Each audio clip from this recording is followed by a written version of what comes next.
Ще бъде избора на нашите съграждани, не могат да преценят защо.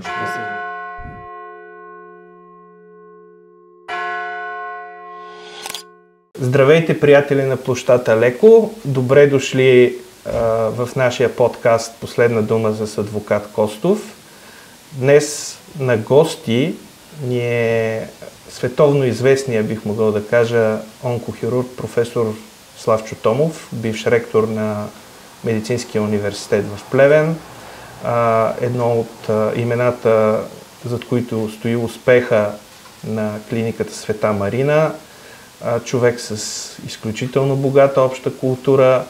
Може би професоре, по-правилно е да кажем, добре заварил, защото ще уточня, че за нашите зрители всъщност ние сме на гости в твоето родно село Козар Белене, което е било част от бившата Свищовска околия. И първият ми въпрос логично е: колко важно е Козар Белене за тебе в личен план? Първо, благодаря за поканата за този разговор. На второ място искам да кажа, че се радвам, че приехте да гостувате в село Козар Белене, което е моето родно село, откъдето произхожда и родът, към който принадлежа аз, но и не само. Това е мястото, което е формирало моя мироглед. Мога съвсем отговорно да го кажа. Да, някой ще си зададе въпроса: площад Алеко, град Свищов, село Козар Белене. В исторически план тези две населени места са свързани много ясно и много здраво, защото в миналото териториалното деление е било такова, че град Свищов е бил околийски град и село Козар Белене всъщност е принадлежало към Свищовска околия. И моите дядовци са ми разказвали как, за да стигнат до администрацията, до Свищовската околия, са качвали волската каруца сутринта рано, към 4-5 часа, с волската каруца до Свищов. Стигали са, получавали са документите си, от които са имали нужда, и са се връщали обратно. Днеска все още село Козар Белене е свързано с това териториално деление, индиректно ще кажа, защото църквата на нашето село и църковното дело всъщност е част от и принадлежи към Търновската митрополия. Все още, и слава Богу, Българската православна църква се придържа и е запазила границите на епархиите да съвпадат непроменени с териториалното деление на България от близкото минало. Спомена за волските каруци на твоите дядовци и прадядовци, с които те са отивали до града, било за административни услуги, било за да учат. Ти си споменавал, че един от твоите прадеди е бил възпитаник на Търговската гимназия в Свищов. Да попитам, тази загубена България всъщност по-лоша ли е от тази, която имаме в момента? Сега, от годините, които са зад гърба ми, от преживяното, което имам зад гърба си, гледайки назад във времето, аз мога категорично да кажа следното, че онази България не е била по-лоша от тази България, в която ние живеем сега. И всяко време всъщност има своите добри и лоши страни.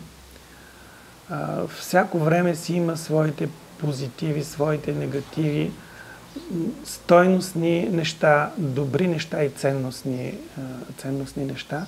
Ние, може би, живеейки сега в въртележката на днешното време, може би не можем да го погледнем отстрани и не можем да го оценим по достоинство, сегашното, днешното време. Затова смятам, че не е правилно и не е коректно да казваме, онези времена бяха по-добри от тези или тези са по-добри от миналите времена. Всяко време носи своите достоинства. И достойните хора ражда всяко време. Питам тези въпроси, защото едновременно ти си човек дълбоко вкоренен в традицията на родното място, както и ние в площата леко се опитваме да съхраним историята и традициите на нашия роден Свищов. Едновременно с това ти си един изключителен учен, смея да кажа, човек с европейско образование, с модерно мислене, човек широко отворен към света. Тези две тектонични плочи, къде се прищипват, къде се припокриват и могат ли съвместно да съществуват предвид обстоятелството, че виждаш, че в съвремието, като че ли вследствие и на обществено-политически процеси, хората като че ли започнаха да си слагат етикети един на друг и да не могат да влязат в нормална комуникация по тези въпроси? Ще започнем отзад напред на така философския въпрос, който повдигаш, Калине. Защото да, имат пресечена точка, имат допирна точка. Но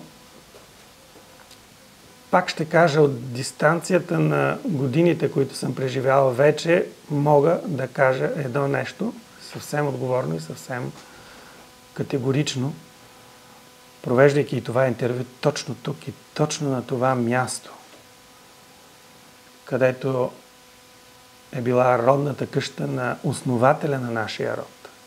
Моя прадядо, поп Кръстю Калев Кунчев. Мога да кажа, че родовата памет, традициите, които са предавани от поколение на поколение, от дядо на баща, на син, на внук, тези традиции, които са стъпили изключително здраво върху семейството, от една страна, върху християнските ценности, от друга страна, и върху традициите, от трета страна, това е нещото, което всъщност е здравия камък, който ме е съхранил през годините. Пътувайки навсякъде по света, на много места съм бил вече. Никога не съм се срамувал от няколко неща. Първо, че съм българин. Второ, че родното ми място е село Козар Белене. И трето, че съм православен християнин. Никога. Даже първият ми въпрос, който съм задавал даже и на случайни познати или случайно срещнати чужденци на другия край на света, когато се заговорим случайно или по един или друг повод, първият въпрос, който им задаваме: а вие знаете ли къде е България?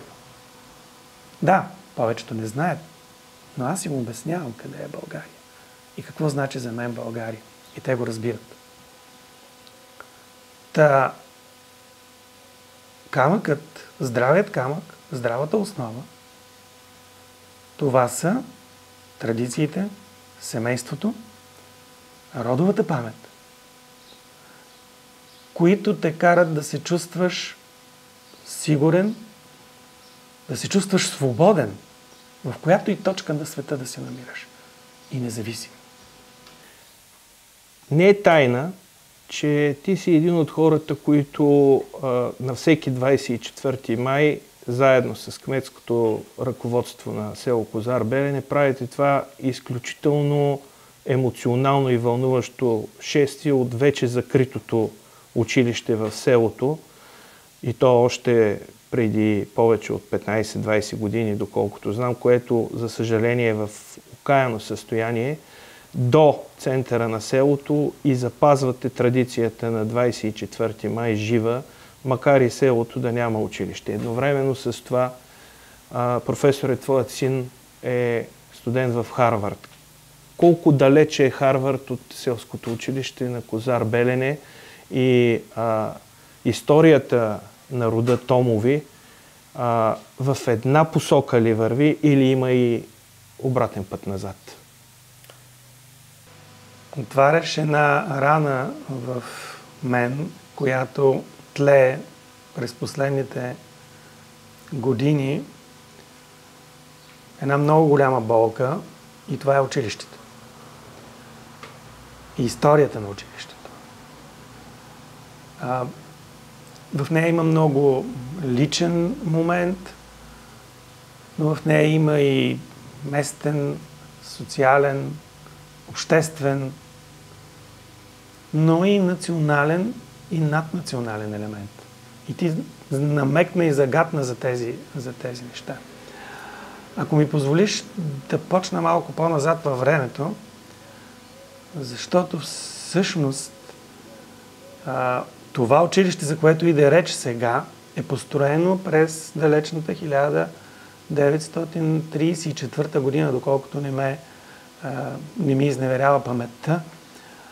И то е построено благодарение на вторият учител и първият директор на второто класно училище, се води то, за селото. Това е моят прадядо Тома Поп Кръстев. Той е бил и първият директор на това училище. И през годините в това училище през това училище са преминали стотици ученици. Това училище е дало образование, освен начално и средно, то е било базата за висше образование. Има завършили, мисля, че около десетки са висшистите, които са завършили след това нашето училище и след това са продължили образованието си в висши училища. Може би са 20 и хабилитираните преподаватели, които имат академична длъжност, доцент и професор, които са преминали и са тръгнали от това училище, от това второ класно училище.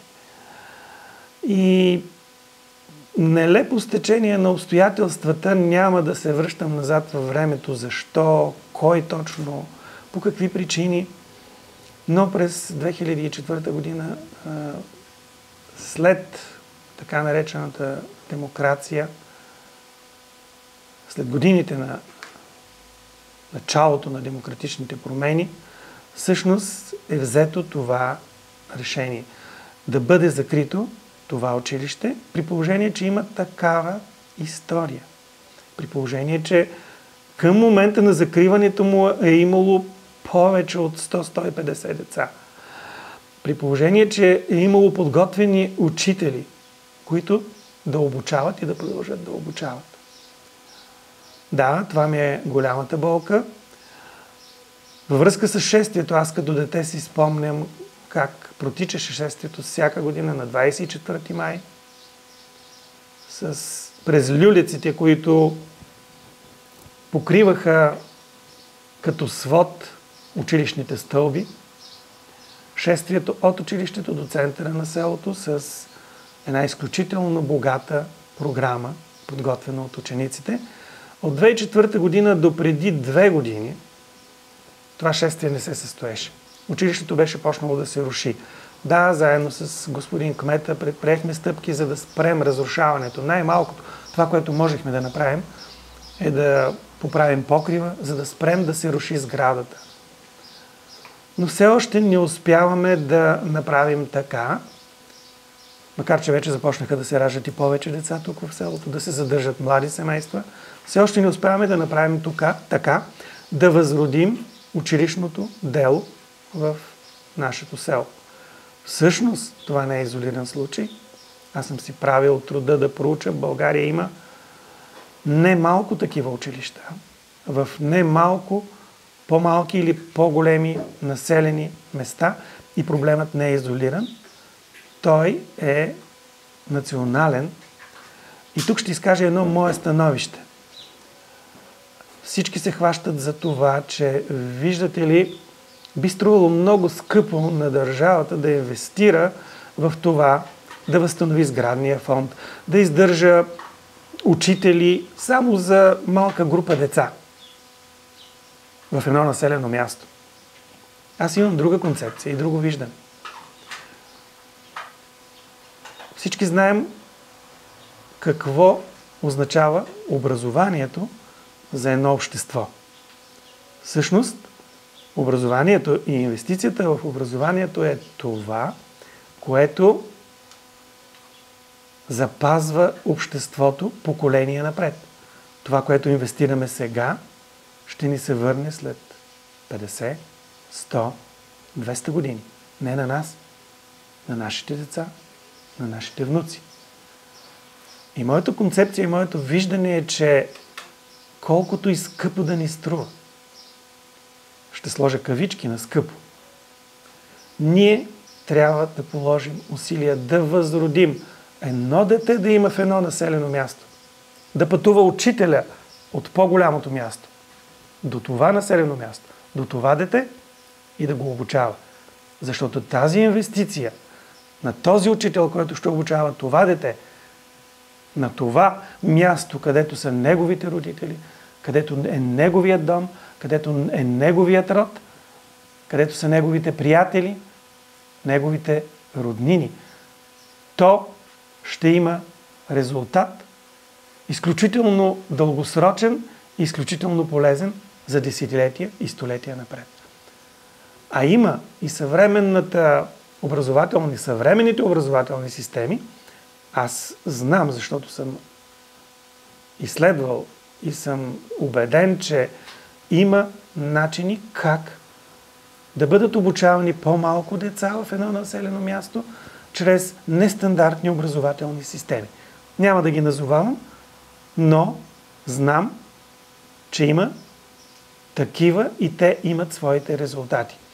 И от 2 години ние решихме да възродим заедно с кметството и с общината, да възродим това шествие от запуснатата сграда до центъра. И крайната точка е друго едно свято място в селото. Това е паметникът на загиналите опълченци на Шипка и хора от селото, които са участвали и са загинали в Балканската, Първата световна и Втората световна война. Не смяташ ли, че вече битката за българското село е загубена?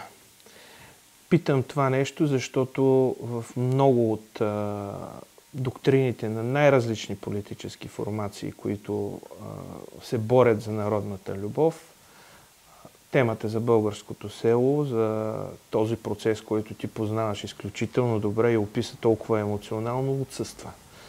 Не се ли чувстваш по някой път като един Дон Кихот, който се опитва да се бори с вятърните мелници на съвремието? Не е ли пътеката еднопосочна от селото към града и населени места като Козар Белене, като малките градчета да са обречени на постепенно оставане назад в историята?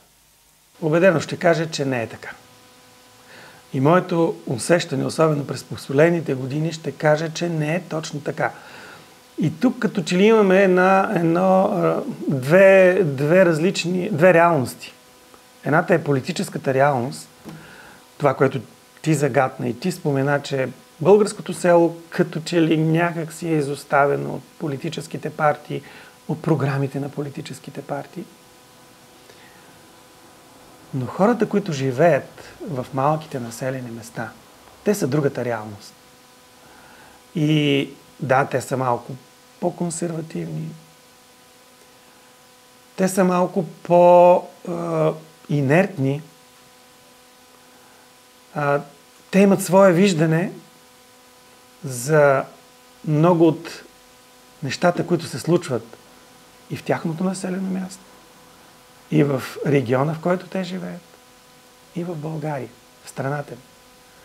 Но аз ще помоля всички онези, които пренебрегват по някакъв начин и подценяват хората, които живеят в тези населени места.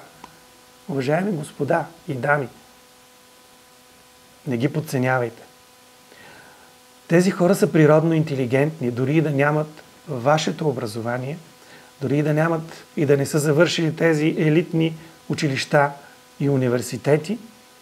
Не подценявайте тези хора, не подценявайте тяхната природна интелигентност.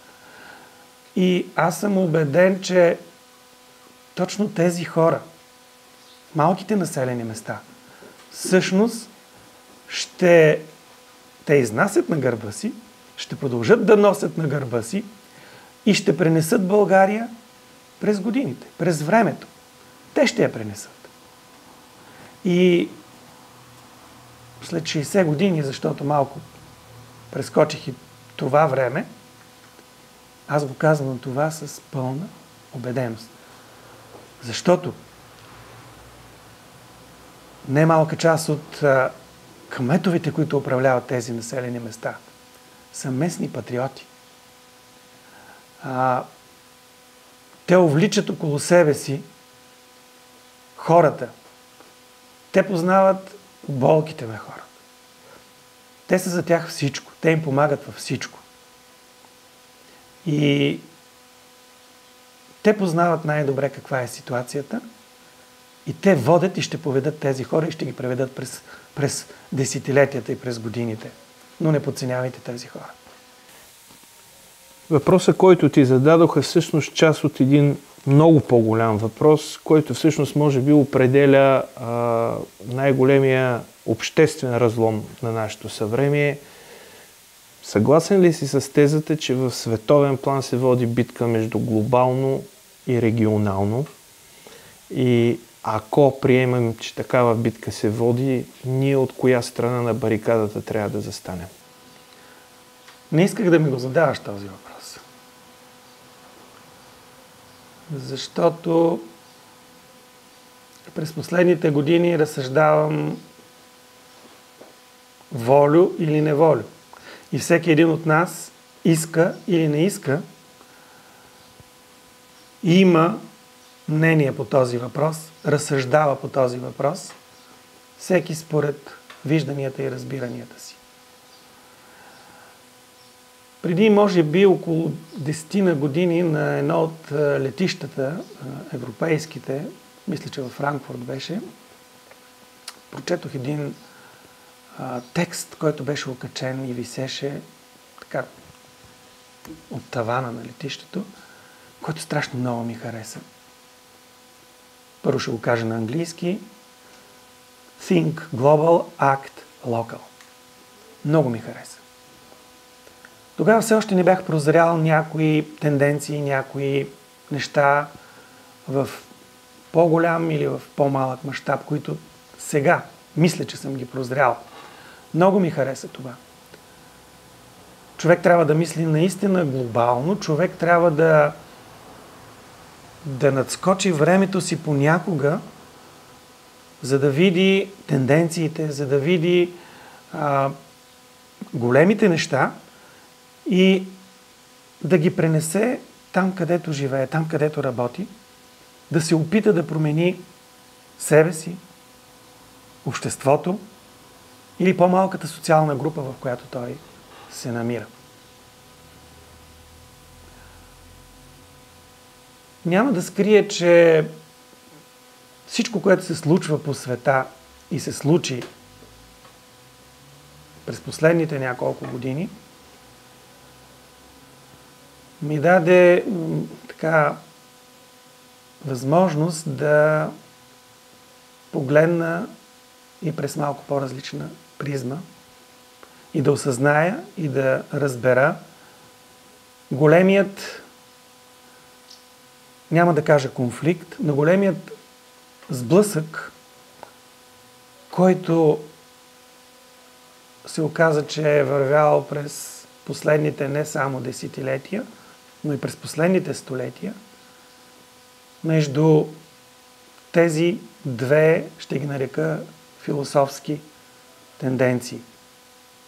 Едната е глобалната, либералната, неолибералната и глобална стратегия или философия, а другата е консервативната.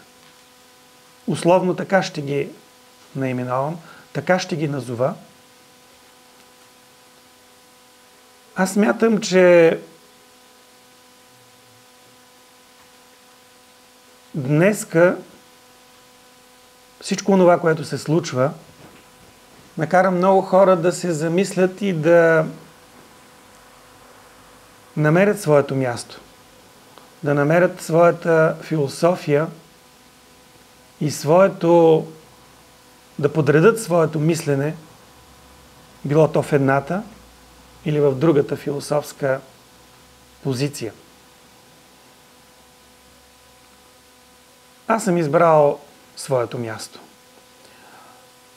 И вече съм осъзнал, че онова, върху което съм стъпвал през годините, аз започнах с него, родовата памет, семейството, традициите, християнските ценности, всъщност са определили моята философия. И моето място и онази страна на барикадата, която аз заемам сега и от която не се срамувам, не се страхувам да го кажа и съм готов да го защитавам. С цената на всичко. Готов съм. Не за друго. Защото съм убеден в силата, в правотата и в стабилността на това,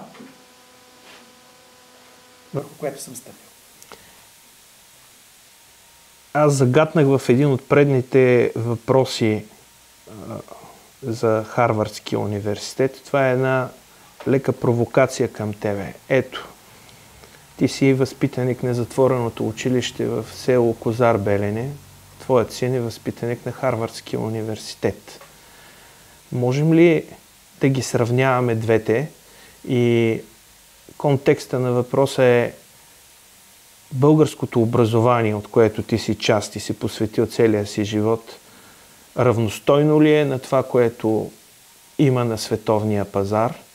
И може ли затвореното училище в Козар Белене да се окаже по-добра ковачница на кадри от световно известния Харвардски университет?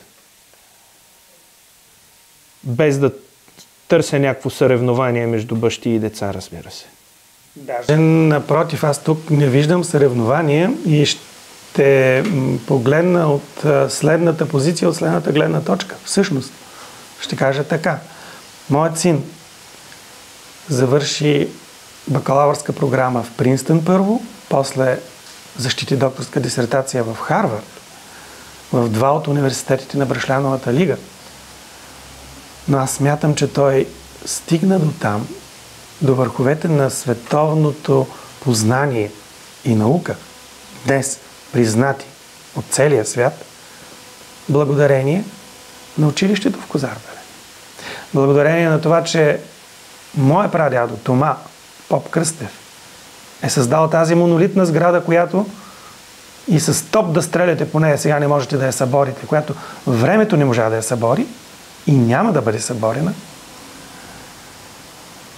Неговият дядо Тома, който тук са неговите книги, който моя баща, дядото на моя син, ние с моята съпруга, моите първи 7 години са преминали в това училище и той е дал основата на средното ми образование после в езиковата гимназия. Началното училище в село Козар Белене, средното образование в немската езикова гимназия град Ловеч, после висшето си образование в тогава Висш медицински институт Плевен. След това така се стекоха обстоятелствата, че застанах от другата страна на бариерата, ще кажа, на барикадата, но не е точно така, условно казвам. Застанах начало на това висше училище на сега Медицински университет Плевен. който смея да кажа, че е световно известен университет. В този не голям български град, който почти е разрушена икономиката, тежката промишленост, която имаше през годините, туризма едва крета сега и който единствената му емблема е висшето училище. Но в Медицинския университет в Плевен се обучават студенти от повече от 45 държави от целия свят. От Япония, от Австралия, от Канада. Да не говорим за страните от Европа и от Азия. И когато напишете в Google и зададете град Плевен, на първо място излиза Медицински университет Плевен. Ами, ние вече имаме завършили студенти, които се реализират и работят като лекари в Япония, в Съединените щати, в Канада, да не говорим за европейските държави. И нивото на българското образование висше, което това училище дава, а и убедено ще кажа и другите висши медицински и немалка част и от другите висши училища в България, те дават продукт конвертируем на европейския и на световния пазар. И тук съм готов с зъби и с ногти да споря и да защитавам българското висше образование. Българското висше образование с тези постижения, които има сега, които са безспорни, то нямаше да ги има, ако нямаше постижения в средното, началното и средното образование. Да, има какво да се реформира там. Страшно много. За да бъдем в крак с времето. За да бъдем конкурентни на пазара на труда, на изискванията на пазара на труда. Да, там също имаме нужда от философия, от програма дългосрочна, но трябва да пипаме с кадифени ръкавици. Не бива това, което слушам сега и от политици, и от хора, общественици, и от хора, които нямат никаква представа от това, не са вътре в системата на образованието и критикуват системата на образованието, само критикуват, без да дават ясни и точни решения.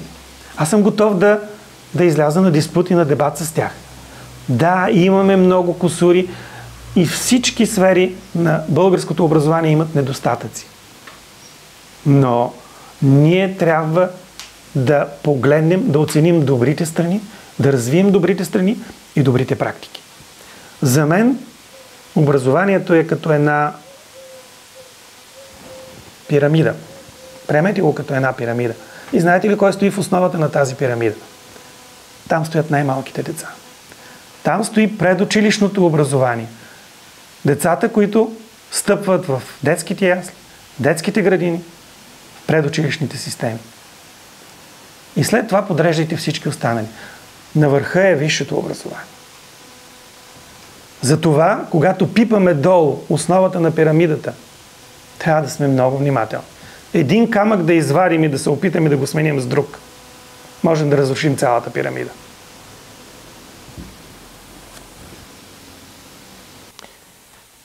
Един въпрос, свързан и с тези ръце, които спасяват човешки живот.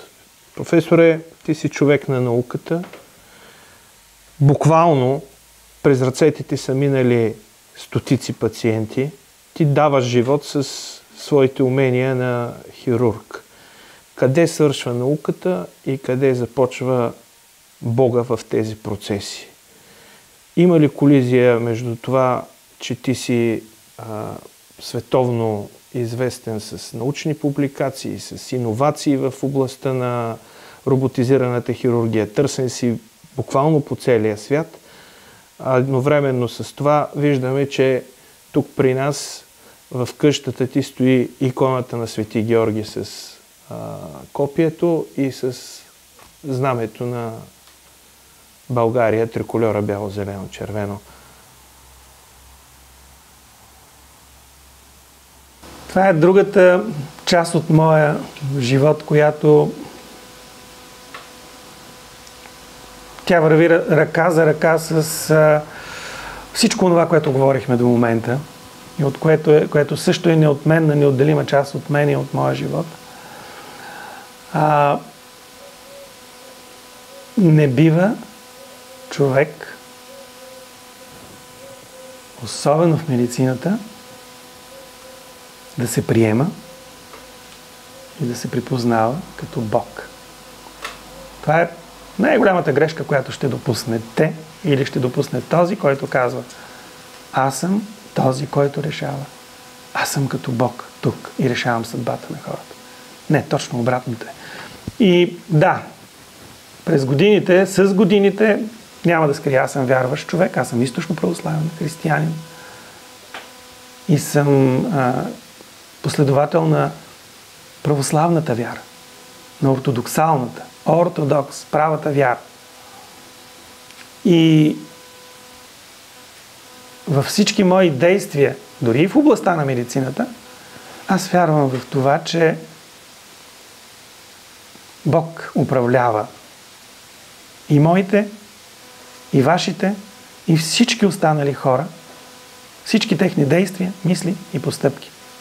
В един момент просто ние трябва да го осмислим и да го осъзнаем това. В клиничната медицина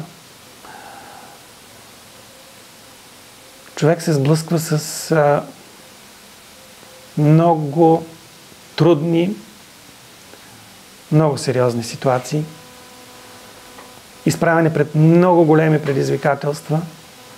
Да, в медицината, науката и клиничната медицина трябва да вървят ръка за ръка.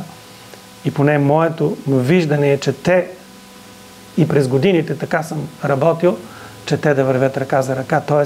едното да помага и подпомага другото, така че наистина резултатите да бъдат по-добри от тези, които са били преди време. Изправени сме почти ежечасно пред много трудни и пред много тежки ситуации, пред човешки съдби и решаване на човешки съдби и изпитания. И никога, може би, до края на живота си, докато ми е отредил Господ да бъда на тази земя, няма да свикна с човешкото страдание и с болката, с която се сблъсквам. Да, ние помним постиженията си, добрите резултати, но завинаги в душата ми, в сърцето ми остават онези пациенти, на които не сме успели да помогнем. Завинаги. Последен въпрос. Доброто и злото, двете страни на една и съща монета ли са, равностойни ли са, или доброто е по-силно и побеждава? Този въпрос има няколко плоскости.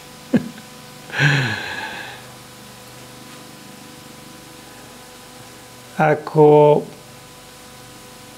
погледнем древните философии за доброто и зло, знаете как са преплетени те. Човек би казал, че да, следвайки тази философия, те вървят неотменно, заедно и едно без друго не могат. В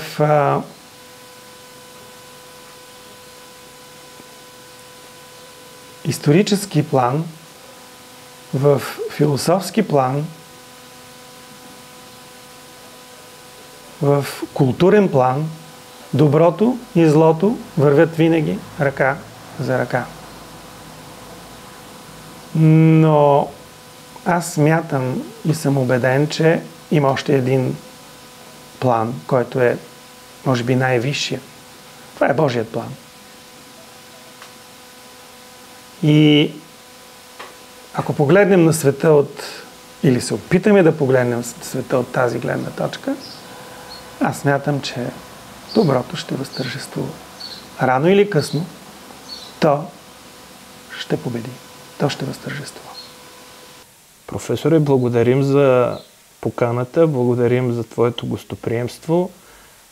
От нас една покана за учредителното събрание на нашето сдружение, което ще се проведе на 14 септември. Надяваме се да те видим там като един от учредителите на Сдружение Площата Леко. Благодаря за тази покана. Още сега мога да кажа, че приемам с удоволствие една такава покана, знаейки какво стои, какви идеи, какви философии, какви разбирания и какви хора стоят зад тази идея. Аз съм готов да я подкрепя. Благодарим, професоре, и до нови срещи. Благодаря и аз.